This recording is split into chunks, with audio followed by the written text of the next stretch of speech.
Thank you. Currently, there is no Board of Trustees Code of Conduct in place.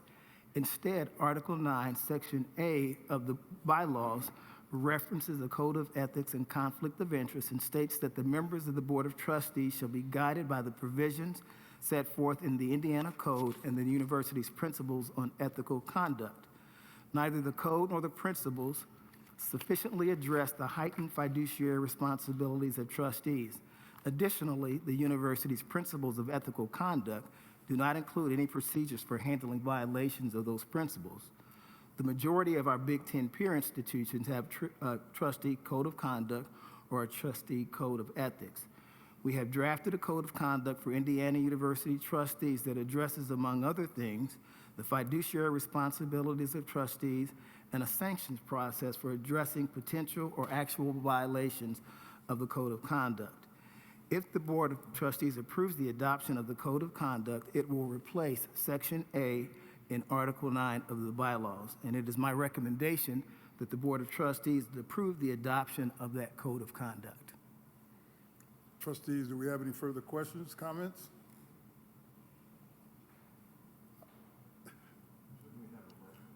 I was going to get to that. I got a little carried away. Approval for the requested adoption of the Board of Trustees Code of Conduct to be further reviewed by the board. Is there a motion for approval? So moved in second. Are there any further comments? You got the floor. Thank you. This is one of the things I really carefully thought about and looked into. Number one, IU needs a board of needs a code of conduct for trustees. There's no question about it. There are key elements to that are fairly recognized throughout the various university codes of conduct that I examined, and they have. And of course, one of them we've already mentioned is conflict of interest. Mm-hmm. But there are others. The fact that executive sessions, you shouldn't. It would be a violation of the code of conduct to discuss what happened in an executive session, for instance. Mm-hmm.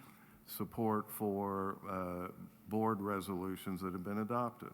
You would have an obligation to. Do everything you can do to support those motions. So there are a number of these things, and what you see typically is, for instance, what what Purdue has, and let me pass out their code of conduct. And oh yeah, okay.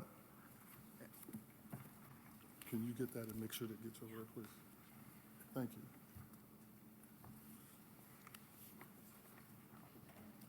you. And let me say something for a minute about Purdue University. There are a few people in the history of the state of Indiana I respect more. There's few that I respect more than Mitch Daniels. I was general counsel to both of his campaigns, very close to him as governor, and then, of course, his stellar career at Purdue University. His contributions are unparalleled, in my opinion, and they're reflected by Purdue's success, which I herald. There's two ways of approaching this. One is bright line rules. And that's what Purdue has. And the other way of approaching it is what has been proposed, which has a lot of explanations, aspirational provisions, all of which can be enforced by ultimately a trustee being sanctioned or removed. Now, what's the matter with aspirational, all right? a lot of aspirational that can be enforced in the way that I just described? Well, there's several.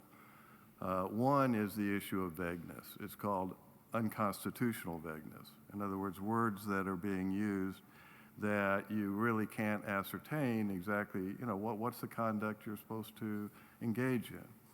The second is to the extent that it impinges on the First Amendment right of trustees to be able to speak. And there's no doubt we have that, all right? And the other is understanding the fiduciary relationships that you have.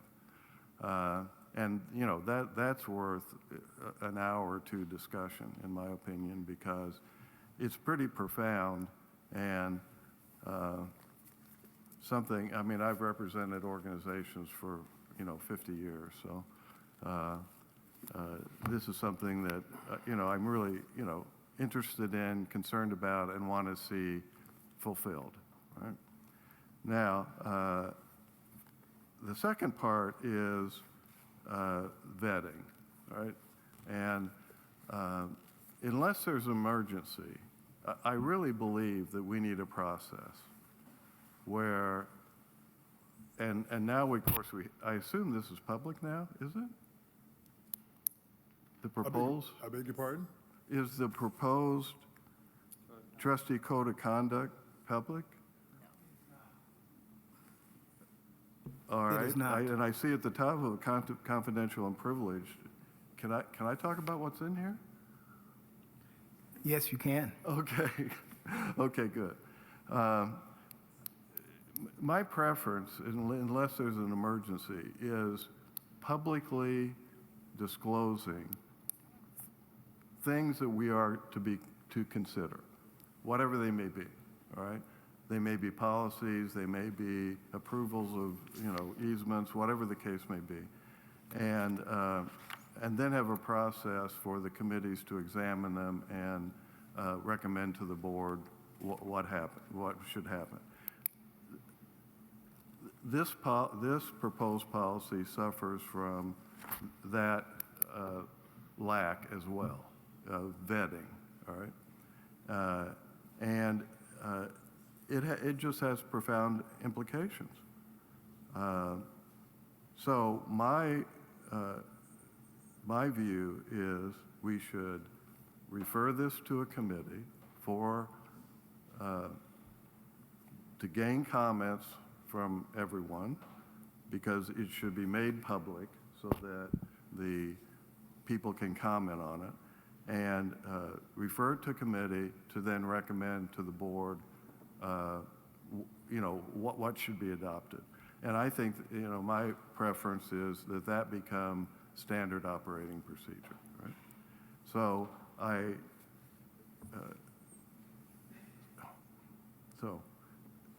I don't want to get into the details of the problems I have with this. I'd much rather we submit this to a process without adopting it. We haven't had a code of conduct since 1820.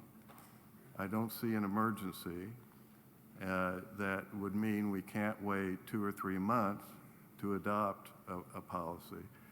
And I just have very serious concerns about what has been proposed, right? And I would like to see it vetted. So I move that the proposed code of conduct be referred to a committee appointed, of course, under our rules, as I understand it, by the chairman for review and reporting back at the next board meeting.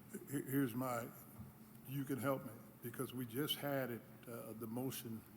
There's a motion pending that has been Pending, first and exactly. seconded. Correct. First Yeah, and but seconded. This takes priority. It's a motion to refer to committee, which can be applied to a main motion. That's the whole point of the motion. It takes priority over the main motion as far as consideration by the body. I think under Sturgis, its last motion gets addressed first. It's weird. It's odd to me, but under Sturgis, Board of Governor, it is strange. But if you study it, there's the first motion, here's the second motion. You have to address the second motion first. Well, okay. Well, all right. Now, I will admit Okay. that I've been practicing parliamentary procedure for 60 years, and I have never heard of Sturgis. So when I looked at the board, the bylaws, and I found that, okay? I checked out Wikipedia, and you always got to believe what they say, right? What is Sturgis, right? And they said, that that is the second most utilized parliamentary procedure in the United States. But that means that it is so far second that I had never even heard of it. All right? So I'm looking for counsel to help me here. somebody, if they say I agree with you. you have to defeat the adoption of the policy in order to refer it to committee, right? I don't think that's what No? he said. Okay, then how's it work? My understanding, I agree with Trustee Moore, what you just explained, yes. Well, We have so to address. what does that mean? I'm That we sorry. have to address your motion. you have to address the last The motion. last motion. So the first motion was the motion to approve the policy. You've now made a motion that basically says you would like to refer it to committee. Right. Procedure under Sturgis would be that we have to vote Deal with on yours yours first. Yes. Oh, well, that's Yes. what I would think. Yeah. Okay. So, all right Jim, then. before we vote on that, may I ask a question?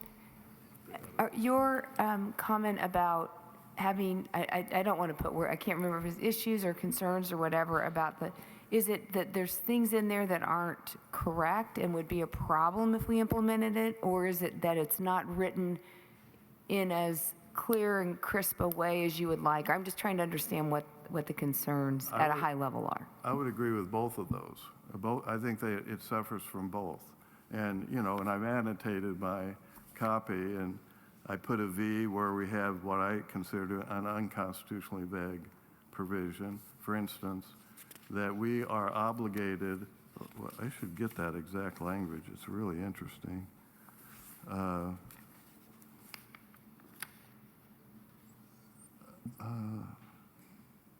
Yes.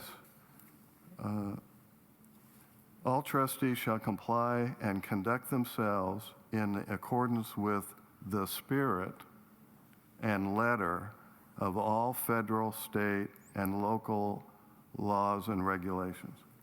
I understand what the letter is, all right? I mean, I practice law, that's what we do. What in the world is the spirit?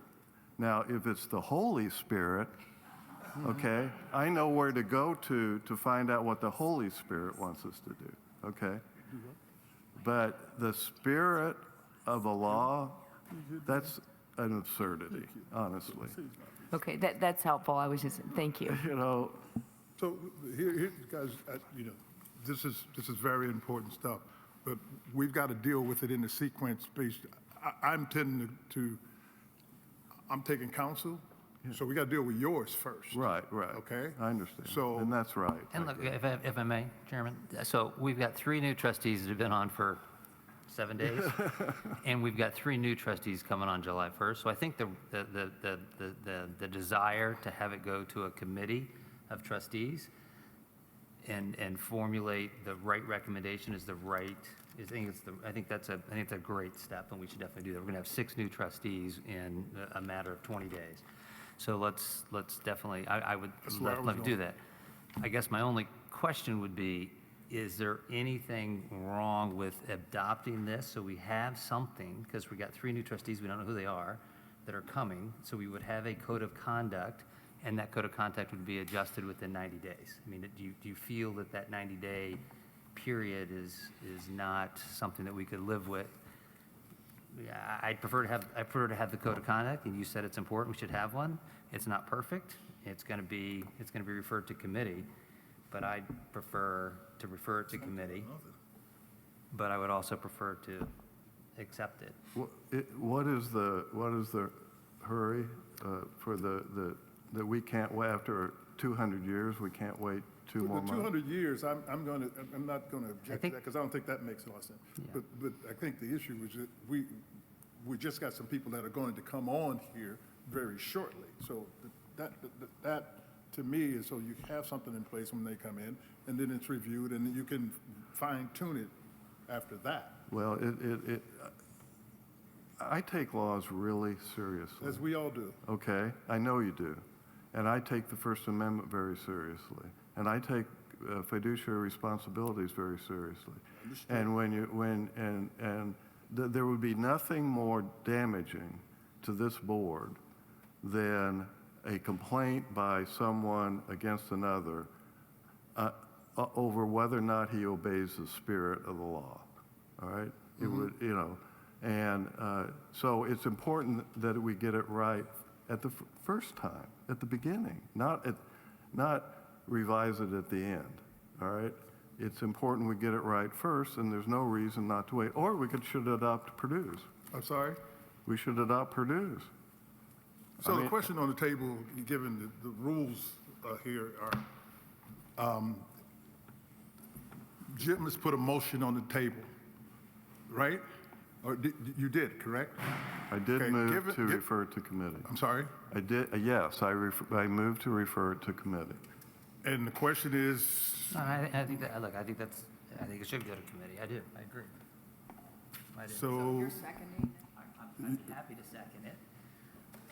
so there's now a second to that motion, and It goes to committee. Yeah, it goes to committee. I'm, That's the first. right, I mean, that's what they're saying. And we come back in September and look at it Yeah. again. So the question is, there's a motion and a second. Just for clarification purposes, we are sending this to the committee, but we are not approving this current one, right? That's correct. That is what we are Yes. voting on. Okay. I think Tim sees it differently. There's two separate decisions. One is we to have send it two to motions. committee, the Now, other is hold on. The motion he has is it goes to committee, so there is none effectively until it gets to committee. That's what Jim's saying. Right. That's the effect. Yeah, that's the net effect of it. Is that this goes to committee, so it's no longer on the table. Okay, so the To- for motion is adoption. actually, it goes to committee and it's off. Yeah, okay. Yeah, that's the effect of the motion. Yeah. So is the motion has Yeah, that's fine. been seconded? All approved? Aye. Opposed? Aye. All right, that's what you got. Well, thank you. Oh, yes.